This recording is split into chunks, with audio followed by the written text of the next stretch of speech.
Welcome back my YouTube channel. Please channel subscribe कर लो ना यार, क्यों नहीं करते हो? कोई प्रॉब्लम है क्या? वीडियो अच्छी नहीं लगती है क्या? प्लीज़ चैनल सब्सक्राइब कर लो यार, लाइक कमेंट शेयर भी कर दो। चैनल की रिच रुक गई है यार, प्लीज़ मुझे सपोर्ट करो। अर्पित, ऐसा नहीं है, मेरी बहन ने मुझे गलत समझा। अलका के आंसू उसके गालों पर बह रहे थे। रोते समय वो बेहद नाजुक लग रही थी। मैं माँ और पिताजी के बारे में कुछ नहीं जानती। मैं भी इनोसेंट हूँ। मैंने वाकई फलक को अपनी बहन की तरह माना है। तुम्हारे लिए मैंने पिछले 3 सालों से बहुत मुश्किलों भरी जिंदगी जी है। मैं तुम्हें भूलने के लिए अमेरिका भाग गई, लेकिन बस इतना ही काफी है। अर्पित ने अलका को अपनी बाहों में कसकर जकड़ लिया। उसने फलक पर अपनी आंखों में नफरत भरकर दहाड़ते हुए कहा, अलका ही वो है जिसे मैं पसंद करता हूँ, मैं उससे प्यार करता हूँ। फलक दर्द से सुन्न हो गई थी, वरना जब वो अर्पित को ये कहते हुए सुनकर कि वो अलका से प्यार करता है, उसे दुख क्यों नहीं हो सकता? इसके अलावा कुछ भी नहीं। अलका ने खुद को अर्पित की बाहों में दफना लिया और अपनी लंबी पतली भौहें ऊपर उठाईं। वो उसकी तरफ एक आकर्षक मुस्कान के साथ दिखती है, लेकिन उसकी ये मुस्कान महंगी में लगती है, क्योंकि वो जानती है कि अर्पित ने कुछ दिन पहले ही एक मॉडल के साथ रात बिताई थी और अलका तो अपने जीवन में हर एक पल को नकली और बनावटी बनती है। वो सोचती है कि ये दोनों की जोड़ी एक दूसरे के लिए ही बनी है। जैसे ही गतिरोध विकसित हो रहा था, शैलेट का दरवाजा खुला। जगदीश प्रसाद मिश्रा और श्रुति मिश्रा बाहर आए। अलका, श्रुति ने अलका को अपनी बाहों में खींच लिया। माँ को देखने दो। अमेरिका में इन 3 सालों में तुम कैसी रही हो? अलका, तुम्हारा वजन कम हो गया है। जगदीश जी ने श्रुति के कंधे को आराम से गले लगाया। परिवार के फिर से मिलने का दृश्य बहुत जीवंत था। फलक ने उनकी तरफ देखा, लेकिन किसी ने उसे नहीं देखा। उसे लगा कि वो एक बाहरी इंसान है। अलका ने उन दोनों के साथ खुशी से बातचीत की और जगदीश जी ने कहा, चलो बाहर बात करना बंद करो और घर में चलते हैं। ये तो अच्छी बात है कि मिस्टर गोयनका भी आए हैं। अलका, तुम्हारी माँ ने बहुत पहले ही रात का खाना बना लिया था, चलो अंदर जाओ। फलक को अचानक याद आया कि बटलर ने कहा था कि उन्होंने उसकी दादी के लिए केवल एक कटोरी दलिया पकाया है, लेकिन ऐसा लगता है कि उन्होंने अपनी बेटी के लिए एक शानदार डिनर तैयार किया है। पिताजी, जैसे ही वे चारों खुशी खुशी घर के अंदर जा रहे थे कि तभी फलक ने अचानक आवाज लगाई। उसके पास खुद की उपस्थिति का एहसास पाने के अलावा कोई विकल्प नहीं था। फलक जगदीश जी के सामने चली गई और अपने हाथ में पकड़ा हुआ केक उठाया। उसने मुस्कुराते हुए कहा, पिताजी, आज दादी का जन्मदिन है। मैंने दादी के लिए केक मंगवाया है। क्या मैं दादी को देखने के लिए अंदर आ सकती हूँ? दादी। जगदीश एक औसत दर्जे का कमजोर व्यक्ति था। हालांकि मिश्रा परिवार एक बहुत बड़ा परिवार था। सभी का करियर बहुत बढ़िया था, लेकिन जब जगदीश जी के पिता जीवित थे तो वो बस आराम करते थे और जीवन की सवारी का आनंद लेते थे। जब उनके पिता का निधन हो गया तो जगदीश जी की मां ने ही कार्यभार संभाला। जगदीश जी की मां को पल्लवी जी और फलक बहुत पसंद थे और उन्होंने जोर देकर कहा कि वे श्रुति के परिवार के घर में शामिल होने के विचार के खिलाफ हैं। हालांकि 3 साल पहले एक दुर्घटना हुई थी, उनकी दादी सीढ़ियों से गिर गई। इसलिए जगदीश ने पल्लवी जी को तलाक दे दिया और श्रुति से शादी कर ली। फलक को पता था कि भले ही जगदीश जी ने आदेश दिए हों, लेकिन असली सलाहकार श्रुति मिश्रा ही थी। श्रुति मिश्रा बहुत ही चालाक और चतुर औरत थी। जगदीश जी को आसानी से मना लिया जाता था, इसलिए वो श्रुति की अनसुनी सलाह सुनने से खुद को नहीं रोक पाता थे। साथ ही 40 वर्षीय की श्रुति बहुत आकर्षक और मनमोहक थी, लेकिन जगदीश जी जैसा आदमी नंग दिल वाला था। फलक उसकी झिझक और माफी मांगने वाली आंखें देख सकती थी और वो इसका फायदा उठा रही थी। उस समय श्रुति ने ताली बजाई और मुस्कुराई, मैं समझ गई, फलक तुम वापस आ गई। तो चलो जल्दी से अंदर चलते हैं। तुम्हारी दादी निश्चित रूप से बहुत खुश होंगी कि तुम उनके जन्मदिन पर वापस आई।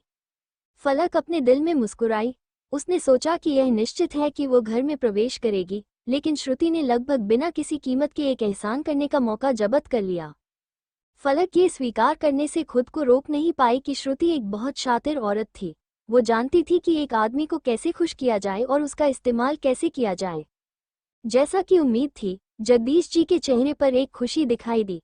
फलक के प्रति गिल्टी फीलिंग बन गया और श्रुति के प्रति प्रशंसा और कोमल जुनून। फलक, चलो अंदर चलते हैं। मिश्रा परिवार के घर में प्रवेश करते ही फलक सीधे दादी के कमरे में चली जाती हैं। जैसे ही उसने दरवाजा खोला, उसने देखा कि उसकी दादी कश्मीरी कालीन पर बैठी पत्थरों से खेल रही थी। दादी, फलक चिल्लाई, लेकिन उसकी दादी ने ऊपर नहीं देखा।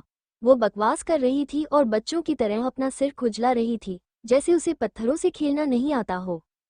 कमरे में एक नौकर था, जिसका काम दादी की देखभाल करना था। नौकर ने बेबसी से कहा, मैडम, आप वापस आ गई हैं। बड़ी मालकिन पीछे के बगीचे में चढ़ गई थी। वो आज सुबह और ढेर सारे पत्थर उठाकर उन्हें खेलने के लिए कमरे में ले गई।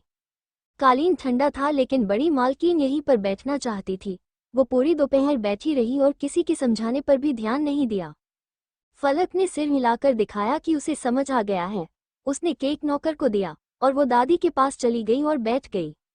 उसने पत्थरों को देखा, फिर अपना हाथ बढ़ाया और धब्बेदार पत्थरों और बेदाग पत्थरों को दो ढेर में विभाजित किया।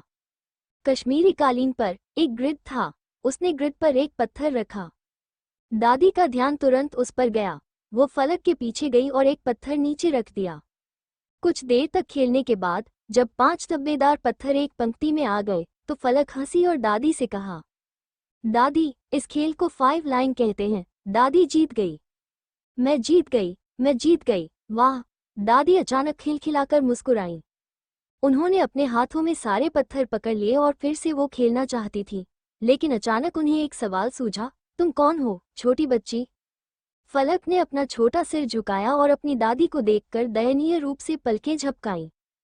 उसने मुंह बनाया और होठों पर हाथ रखकर कहा, दादी, मैं फलक हूँ। अब तो आप अपनी फलक को पहचानती भी नहीं। फलक, दादी ने कुछ देर दोहराया। वो वाकई फलक को भूल चुकी थी, लेकिन छोटी बच्ची की उदास आंखों को देखकर उसने याद करने की कोशिश की। 1 मिनट सोचने के बाद उसकी आंखें चमक उठी और उसे एहसास हुआ और उसने कहा, ओह, ये दादी की बच्ची फलक थी। यहाँ आओ फलक, दादी तुम्हें गले लगाना चाहती हैं। दादी खड़ी हो गई और अपनी बाहें फैला दी। फलक मुस्कुराई और खुद को अपनी दादी की बाहों में फेंक दिया। दादी का आलिंगन उसकी माँ की तरह ही गर्म था। ये बहुत अच्छा है। वे कुछ देर तक गले मिले, फिर दादी ने फलक का छोटा हाथ पकड़ा और उसे दूधिया सफ़ेद पियानो के पास ले गई। फलक, दादी के लिए पियानो बजाओ। दादी को उसे पियानो बजाते हुए सुनना सबसे ज्यादा पसंद था। वो बचपन से ही यह पियानो बजाती आई थी। उसे उम्मीद नहीं थी कि अब इसे दादी के कमरे में ले जाया जाएगा। फलक बैठ गई और उसके गोरे हाथों ने काले और सफ़ेद कुंजियों पर कई नोट बजाए। उसने अपना सिर अपनी दादी की ओर घुमाया और कहा, दादी, ट्विंकल ट्विंकल लिटिल स्टार बजाएंगे। Okay, okay. दादी एक बच्चे की तरह खुशी से नाच उठी जब जानी पहचानी धुन बज उठी। दादी ने नौकर का हाथ पकड़ लिया और ताली बजाई। उसने फलक की मधुर आवाज के साथ गाना भी गाया था, twinkle twinkle little star, how I wonder what you are. जब अर्पित दादी से मिलने ऊपर आया तो उसने आधे बंद दरवाजे के छेद से ये दृश्य देखा। फलक ने आज एक सफ़ेद पोशाक और फिरोजा बुना हुआ कार्डिगन पहना हुआ था। उसकी गोरी उंगलियों से सुकून भरी और खुशनुमा धुन निकल रही थी। उसका आधा चेहरा, जो सुनहरी धूप में नहाया हुआ था, पीच के फूलों की तरह गुलाबी था और उसकी नाजुक और स्याही जैसी काली आंखें चारों ओर देख रही थीं। दरवाजे के हैंडल पर रखी बड़ी हथेली धीरे धीरे ढीली पड़ गई। उसके हाथ ट्राउजर्स की जेबों में गिर गए और वो आलस से दरवाजे पर झुक गया। अगर अलका की आवाज़ ओरियोल की तरह थी, तो फलक की आवाज़ जियांगन औरतों की तरह मीठी, मोमी और कोमल थी। जब वह गाती थी, जब वह उसे अर्पित बुलाती थी, तो उसकी आवाज़ नर्म होती थी, न कि नकली और चुलबुली। दुर्भाग्य से वो बदल गई है। वो अब वो सरल सुंदर लड़की नहीं रही जो वो हुआ करती थी। एंटरटेनमेंट इंडस्ट्री में प्रवेश करने के बाद वह स्वार्थी, कड़वी और यहाँ तक कि गंदी हो गई थी। To be continue.